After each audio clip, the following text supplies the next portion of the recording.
The question is, of course, money, and you've made real clear what I think we all know. The state of Texas is not going to underwrite high-speed rail, not going to pass a tax anyway. What is your vision for paying for high-speed rail? Nor is Arkansas, Oklahoma, New Mexico, Louisiana. Not a chance, no. Any other state, nor Well, is the federal government going to pass a tax to do it. So it's going to be a unique blend of local governments coming together, enticing private sector investment along the routes that are going to be served by the high-speed rail alignments.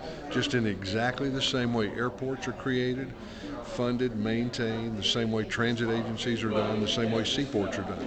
Throughout our country, other than military airports, airfields for either the Air Force or the Navy, all airports are owned by local governments, cities and counties, predominantly cities. They use traditional financing, revenue bonds, etc., create enterprise there, economic activity that allows them to issue bonds to fund and finance long-term capital improvements.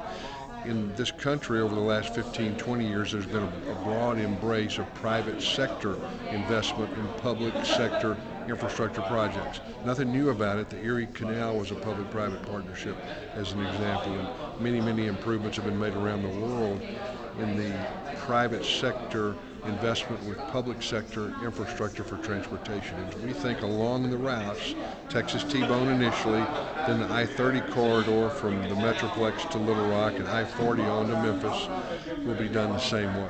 Okay, what is the incentive for local entities, airports, port authorities, county governments? What's the incentive for them to do that? The absolute incentive is quality of life for their citizens and mobility, but also economic development and expansion.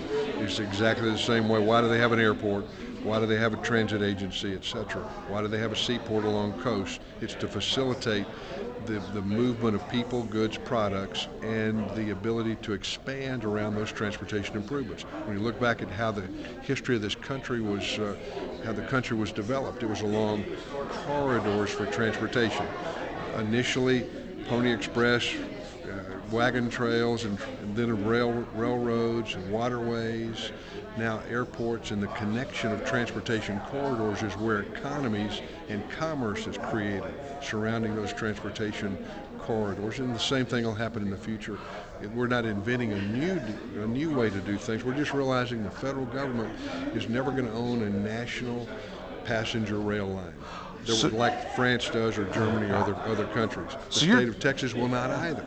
You're changing the paradigm then from transportation to economic development. Well, it's the commerce of transportation, Pat. It's nothing new about it. We'd like to say we could invent that or copyright it, but it's the commerce of transportation. We're going back to the future, basically. We're going back to the same way this country was developed, through the expansion of the railroads intersecting with the waterways, and that's where commerce was developed. Airports came along subsequently.